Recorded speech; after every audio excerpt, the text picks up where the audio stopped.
पिछले एपिसोड में देखा था कि युआनबा युनचेन से जाने के लिए बोलकर यंग मास्टर यू और रेफरी से फाइट करने के लिए चला गया था और युनचेन यहाँ से जा ही रहा होता है कि उसके पीछे यंग मास्टर यू की 2 लड़कियां आ रही थी।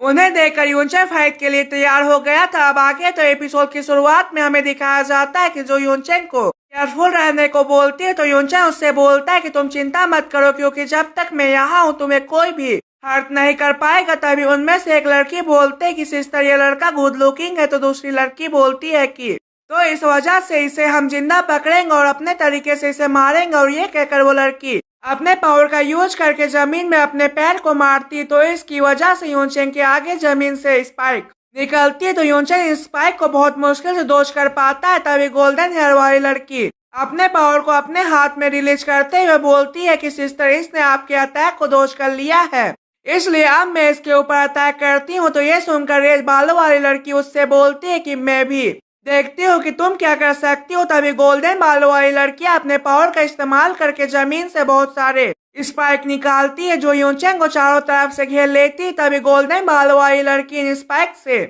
युनचेन के ऊपर अटैक कर देती है। तभी युनचेन उस स्पाइक से बचने के लिए हेल फायर को एक्टिवेट कर लेता है, जिसकी वजह से वहाँ एक जोरदार धमाका होता है। ये देखकर उन दोनों को लग रहा होता है कि युनचेन इस अटैक से मर गया होगा। तभी ऑरेंज हेयर वाली लड़की बोलती है कि इसके पास अच्छी बॉडी थी, लेकिन अब हम इसके साथ मजे नहीं कर सकते। ये लोग ये सब बोल ही रही होती है कि तभी उस धमाके वाली जगह से एक बड़ी सी फायर पुलिस निकलती है। ये देखकर वो लोग बहुत ज्यादा हैरान हो जाते हैं और बोल रही होती है कि ये कैसे हो सकता है, ये जिंदा कैसे बच सकता है। तभी हमें दिखाया जाता है कि युनचेन डांस स्विंग अटैक को रेडी कर रहा होता है। इस अटैक को देखकर वो लोग बहुत ज्यादा घबरा जाती है और बोलती है कि ये कैसे हो सकता है, ये तो कंपटीशन के समय से भी ज्यादा पावरफुल हो गया है। और इसकी मूव यानी कि जो ये अभी अटैक करने वाला है वो एक डोमिनियन परफॉर्म रियलम वाले बंदे के पावर के बराबर है। तभी युनचेन उनके ऊपर अटैक कर देता है, जिसकी वजह से वहाँ एक जोरदार धमाका होता है। तभी युनचेन नीचे उतरकर बोलता है कि मैंने ये इमेजिन नहीं किया था कि डांस फ्यूनिक्स विंग अटैक और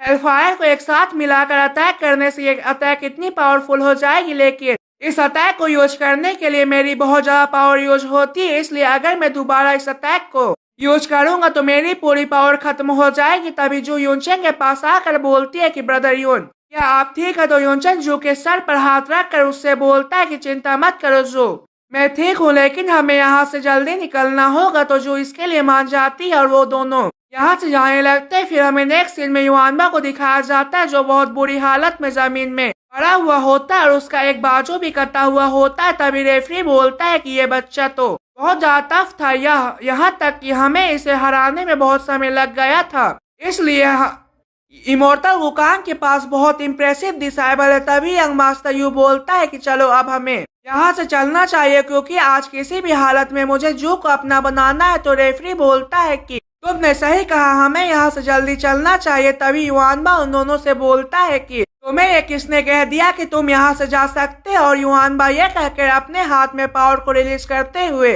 अपने हाथ को अपने चेस्ट पे रखता है, जिसकी वजह से उसकी हार्ट बीट बढ़ जाती और उसकी बॉडी से बहुत ज्यादा एनर्जी निकलने लगती। वहीं पे युआनबा के हाथ भी दोबारा से रिजनरेट हो चुका होता है। ये देखकर वो दोनों बहुत ज्यादा हैरान हो जाते हैं और सोचते हैं कि ये तो कंकरर परफॉर्मेंस है। और ये कहकर वो दोनों फाइट के लिए रेडी हो जाते हैं। तभी यंग मास्टर यू बोलता है कि एल्डर फ्रैंक हमें साथ मिलकर इसे मारना होगा। तो रेफरी भी बोलता है कि हाँ, हमें इसे साथ में मिलकर ही मारना होगा। और ये कहकर रेफरी युआनबा के ऊपर अटैक करने के लिए चला जाता है, लेकिन यंग मास्टर यू यहाँ से भागने लगता है।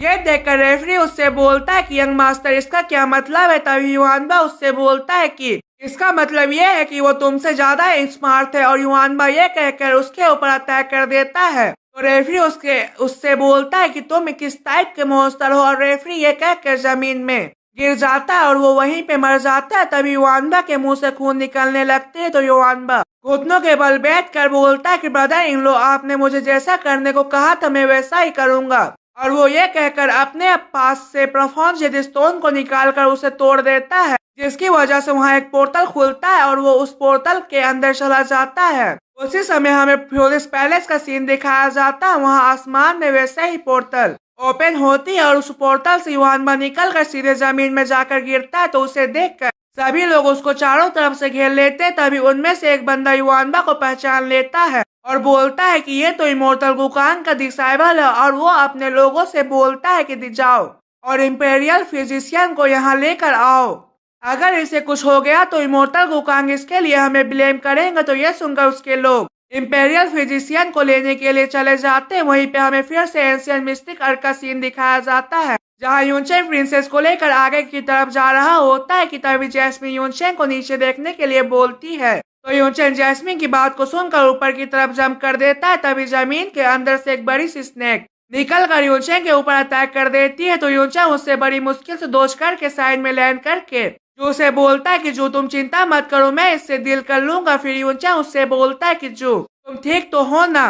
तो जो उसे शर्माते हुए बोलती है कि ब्रदर यून आपका हाथ। तभी यूनचेंग जैसे ही नीचे देखता है तो उसका हाथ जो के बूब्स पे होता है। यह देखकर यूनचेंग बहुत ज्यादा घबरा जाता है और जो से बोलता है कि मैं बस तुम्हें प्रोटेक्ट करने की कोशिश कर रहा था, मेरा ये करने का कोई इरादा नहीं था। तो जो उससे बोलती है कि मैं सब जानती हूँ ब्रदर यून, आपको ये एक्सप्लेन करने की कोई जरूरत नहीं है। तभी वो स्नैक उनके ऊपर फिर से अटैक कर देता है। तो यूनचेंग जू को पकड़कर यहाँ से जंप करके उस स्नैक को डॉज कर लेता है और जू को लेकर दूसरी जगह लैंड करता है। लेकिन इस बार उसका हाथ जू के तशरीफ पर होता है। तो जो उससे बोलती कि ब्रदर यून आपका हाथ। तो यूनचेंग साइड में हट कर उससे बोलता है कि जो मेरा ये करने का कोई भी इरादा नहीं था। तो जो उससे बोलती कि मैं ये जानती हूँ। वहीं पे जैस्मिन बोलती है कि तुम एक लेक्चरस मैन हो जो ये जानता है कि कैसे यंग लड़कियों का एडवांटेज लिया जाता है, लेकिन तुम अभी एक बड़ी ट्रबल में हो। तभी हमें पीछे का सीन दिखाया जाता है जहाँ यंग मास्टर यू आ चुका होता है। उसे देखकर यूनचेंग बोलता है कि यह तो यहाँ आ चुका है। तभी जैस्मिन यूनचेंग से बोलती कि मैं तुम्हें ये एडवाइस दे रही हूँ कि तुम्हें प्रभाव जेड स्टोन को तोड़कर यहाँ से चले जाना चाहिए, क्योंकि ये तुम